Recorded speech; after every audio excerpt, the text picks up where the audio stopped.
When I bought my property, I double-checked every survey, plat, and boundary marker. I'd worked hard to afford a modest, quiet home just outside the chaos of the city. The backyard opened into a gentle slope, flanked by pine trees. And the deed made it crystal clear from the back patio to the marker near the drainage ditch. That land was mine. That's why I nearly dropped my coffee the morning. I looked out and saw a fence, a white vinyl abomination, fresh and gleaming in the sunrise, stretching halfway across my backyard. I blinked, then squinted. No, I wasn't hallucinating. I threw on a hoodie and stomped outside, following the fence to its origin. It started at the edge of my neighbor's property. And not just any neighbor. Karen Walters, president of the HOA. Of course, Karen had made her presence known the second I moved in, dropping off newsletters, nitpicking my garbage can placement, and making thinly veiled threats about landscaping guidelines. But this was different. I knocked on her door. "Oh, hi," she chirped, feigning surprise. "Is there a problem?" "Yeah," I said. "You built a fence through my yard." She tilted her head. "Actually, it's a shared border. Our HOA committee reviewed the map. I can show you where the line really is." I already had the survey in hand. I held it up. "This is the official county record. I own 12 feet beyond that tree line. Your fence is 12 feet on my land." Karen waved her hand like I was a child holding a crayon drawing. "Those records are outdated. We had someone from the HOA measure it last year." I stared at her, stunned. "You mean Ted, the retired gym teacher?" She nodded proudly. "Yes, he's very handy." This was no mistake. Karen had decided, based on nothing but her word and Ted's measuring tape, that she could claim part of my yard. And now, she'd built a permanent structure on it. "I'm going to call the county," I told her flatly. Karen's smile tightened. "If you want to involve them, be my guest. But I'll warn you, the HOA doesn't take kindly to frivolous complaints." And with that, she closed the door. I stood there, heart pounding. I wasn't sure what infuriated me more, the arrogance or the confidence. She truly believed she could do whatever she wanted and get away with it. But she didn't know who she was dealing with. Because I was about to turn her smug little fence into a legal nightmare. The next morning, I called the county zoning office. They were polite, if slightly skeptical. Land disputes weren't uncommon in HOA neighborhoods. But once I emailed them a copy of my deed, the original survey, and photos of the fence, their tone changed. "Yeah," the woman on the line said. "That's a clear encroachment. We'll dispatch a county surveyor by the end of the week." And sure enough, by Friday morning, a marked county truck rolled up. A guy in steel-toed boots and a reflective vest stepped out, clipboard in hand. I greeted him and led him straight to the fence. He examined the property pins, compared them to his official GPS equipment, and raised his eyebrows. "This fence is way off," he muttered. I grinned. "So I'm not crazy." "Nope," he said. "You've got the documentation, and now we've got confirmation. This is a classic case of illegal encroachment." As we stood there talking, Karen strutted across the lawn in her signature sun hat and oversized sunglasses, latte in hand. "Can I help you?" she called out with a sugary tone that barely masked the venom. The surveyor held up his badge. "County Land Management. Just verifying property boundaries." Karen's smile faltered for a split second, but she recovered fast. "Oh, wonderful. We've been trying to correct that old map for years. Glad someone's finally here to straighten it out." The surveyor didn't buy it. "The old map is still the official one on file, ma'am. Your fence is over 12 feet onto your neighbor's land." Karen's smile evaporated. "That's impossible. We followed the HOA's guidelines. Our committee." He cut her off. "The HOA doesn't override county land use laws." Karen stared at him like he'd spoken in ancient Greek. Then she turned to me. "You really went to the county? Over a fence? You built it on my land." She scoffed. "I was just trying to make the property look cohesive. We all want this neighborhood to retain its value." The surveyor didn't engage. He simply wrote notes and told me to expect a formal notice soon.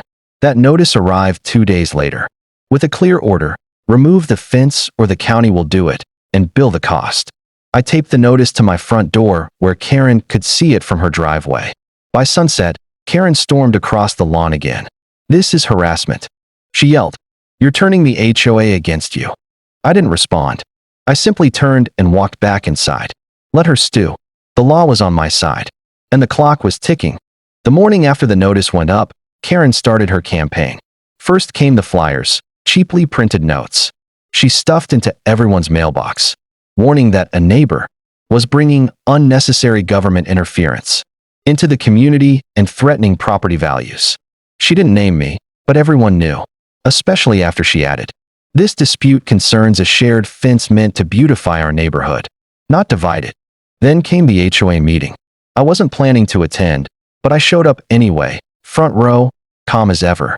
Karen, seated at the head of the table like she was the queen of the subdivision, opened the meeting with a carefully worded rant about uncooperative homeowners and how fences were critical to neighborhood consistency.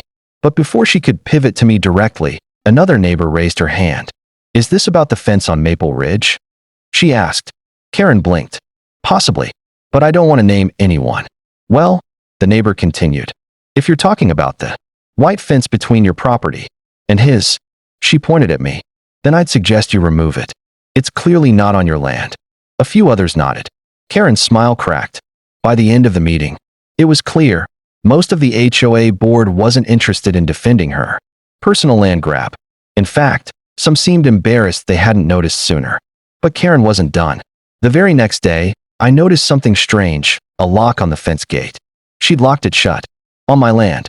I snapped a photo and emailed it directly to the county enforcement office. Their reply? "Thanks for the update. We'll be visiting this week with a demolition team." Friday morning arrived with the satisfying rumble of a county work truck. Two men in orange vests stepped out, tools in hand. Karen must have seen them from her window, because she came flying out of the house, in pajama pants and slippers, her blonde bob frizzing in the humidity. Wait. You can't just tear it down." The lead worker held up the notice. "Ma'am, this is an enforcement action. You were given 10 business days to remove the structure. That deadline passed."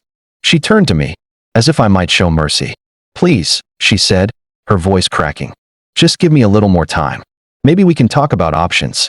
Maybe a compromise." "No compromise," I replied. "You built on my land. You had your chance." The workers began unscrewing panels. Karen watched in horror, arms crossed over her chest, trying not to cry but failing.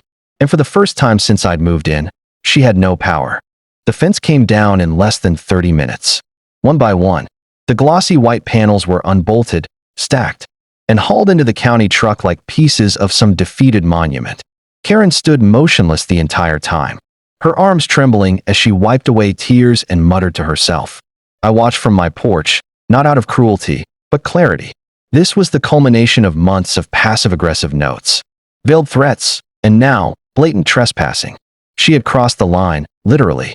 And now the consequences were rolling, right across her front lawn.